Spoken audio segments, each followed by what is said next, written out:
Hi, this is Robin, the founder of Lead Academics with another IB Bites. Today we are looking at a past paper from May 2024 called A Radical Opinion on ChatGPT. We are going to analyze this opinion column. First, let's take a look at the essentials. The text type is an opinion piece. The subject is ChatGPT. The message is that it's both a challenge and an opportunity for originality. The writer, Thomas Mazey, his tone is provocative and rebellious. The purpose is to challenge readers to defend originality in the face of technological change. The audience, UX designers. The standard conventions, perspective, tone, rhetorical devices, personal experience, external references, relatable language, and humor. All of the essentials go into the introduction of your essay. I've annotated it here so that you can get a bigger picture of what that looks like. Notice the standard conventions of an opinion column through the personal, opinionated perspective, a rebellious and provocative tone, rhetorical devices, personal experience. These will be the topics of our body paragraph. All right, let's take a look. In finding the topics to your body paragraphs in an exam situation, you can look for the features of the text type, which is what we're looking at here. This list, these bullet points, represent the standard conventions of opinion writing. Notice compelling titles, strong openings, personal perspective. This paper has all of these, and it's not a surprise that it was chosen as an exam paper in May 2024.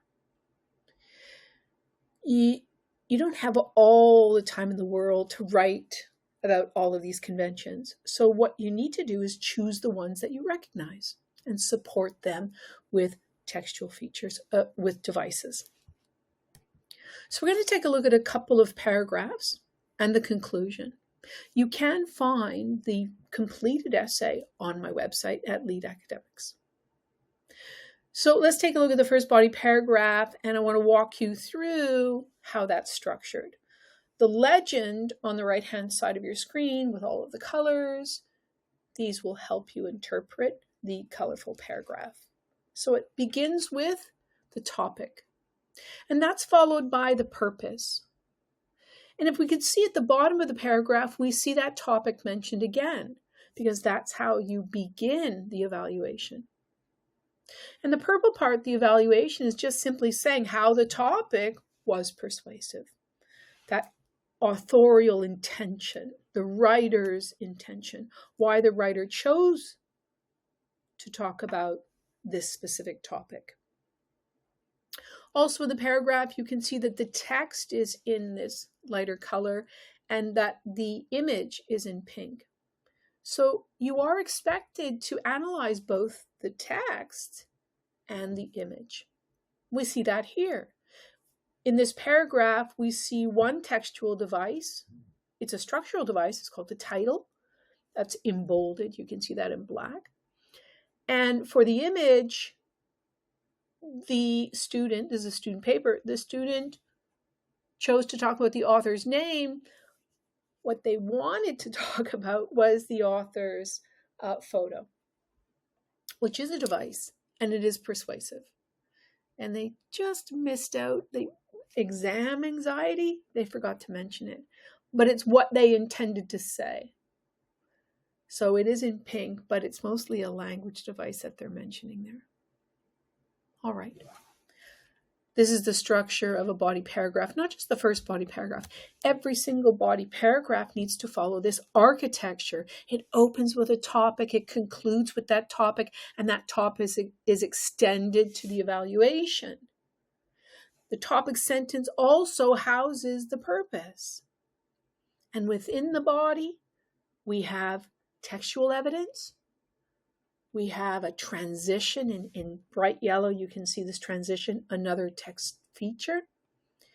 And we also have the image analysis. This is the go-to. This is the architecture of a paragraph.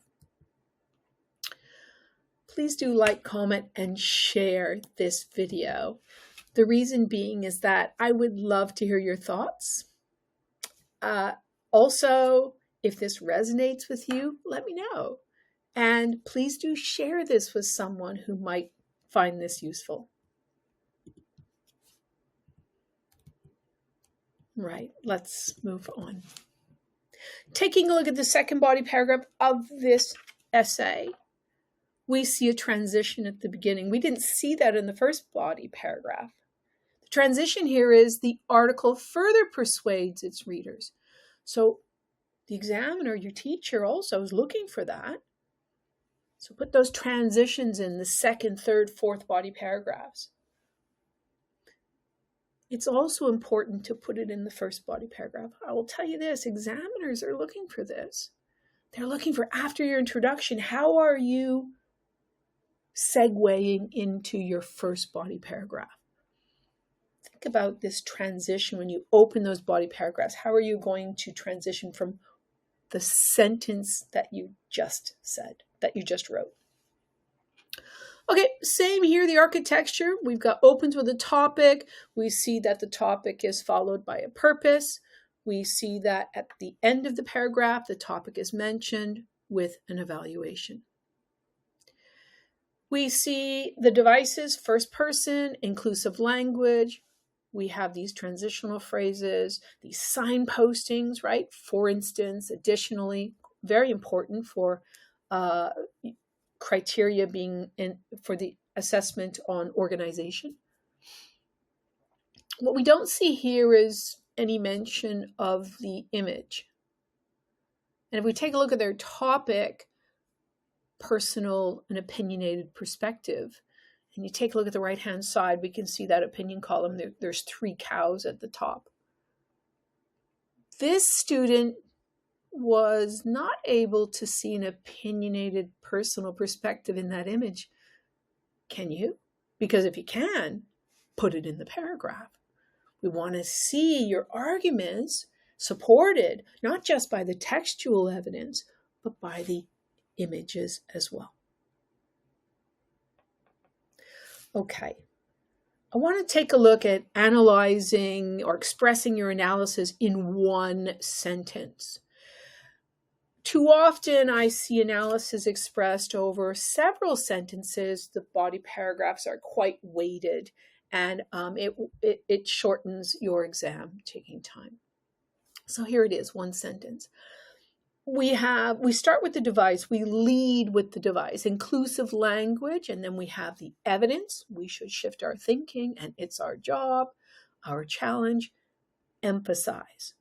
We get the main verb, emphasize, and take a look that it explains the device's function. Like, what does the device do? Here, it emphasizes this ethical viewpoint.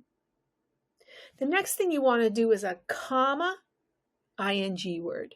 Here it's fostering a sense of collective responsibility. What does the second part of the sentence do? It explains the device's effect on the audience, right? It prompts them to think about their responsibility in all of this. Take a look at that sentence again. It's one sentence. It houses a transition, additionally, the device, inclusive language, the evidence. There's 3 pieces of evidence there in one sentence. The main verb, emphasizes or emphasize, and then the effect of that device. 5 things, one sentence, pretty short. Start practicing how to do this. It's going to save you time, and you're going to enjoy the exam probably because you know exactly what you need to do. All right, let's take a look at the third body paragraph.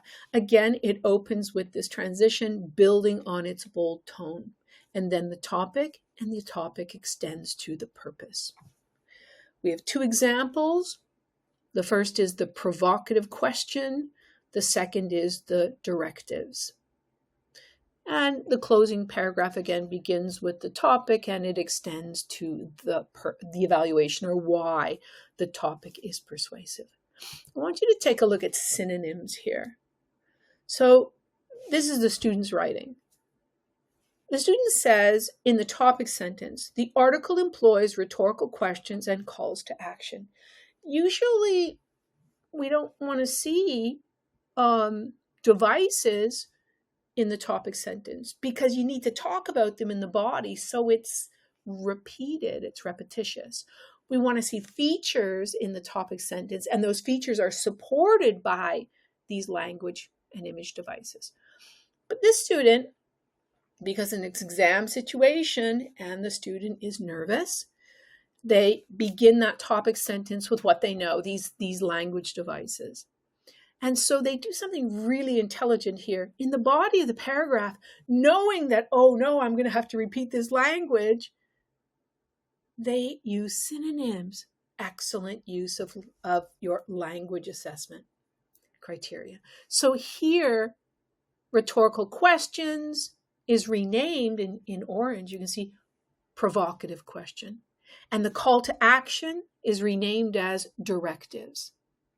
And also in purple at the end, we can see rhetorical strategies.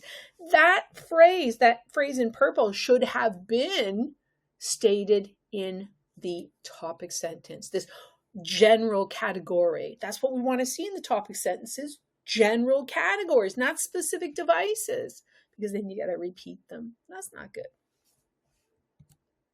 All right. Let's take a look at the concluding paragraph. The concluding paragraph is fairly short. This one's a little long. I do believe I asked the student to rewrite this, and I do believe we're going to look at the rewritten.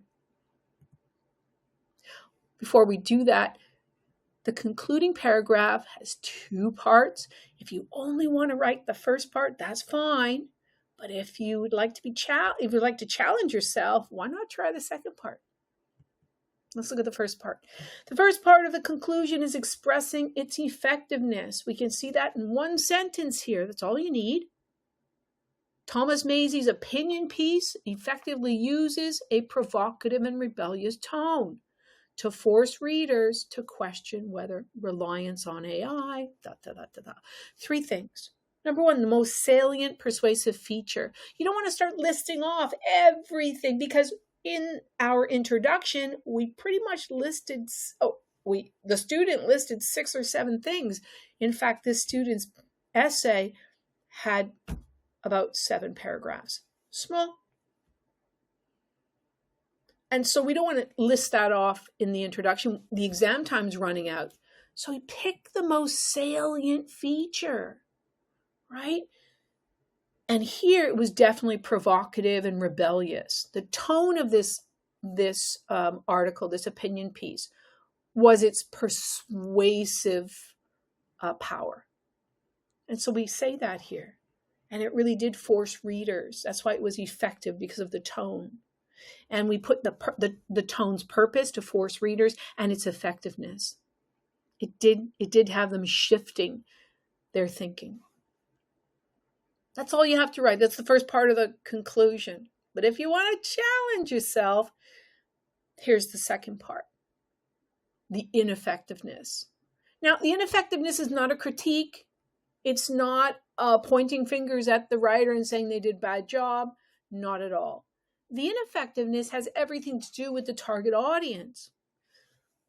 90% of the target audience were persuaded by Mazey's argument. The other 10%, they liked the argument, they liked the article, but they weren't persuaded. You see the difference? Everybody, the target audience, the article resonated with them. But a small portion of that audience wasn't convinced. And that's what you talk about in the ineffectiveness. And the beauty of the ineffectiveness, it's always based on the effectiveness. So we mention that. And we start with a transition, while, or however, or although. And here we mentioned the most salient persuasive feature, which was the tone, that uncompromising tone. And we mentioned the purpose of it, that it succeeded in sparking debate about AI's influence on human creativity. And then we mentioned its ineffectiveness, but it's polarizing. And that polarization limits the ability to engage at a wider, more open-minded audience. It's too narrow. It needed to accommodate other ideas. And that made it ineffective, meaning that a small portion of the audience were not convinced, and they're still walking around afraid that AI is going to replace them or their creativity. You can find the full essay, it's free, on my website at Lead Academics. Thank you for watching, and happy analyzing.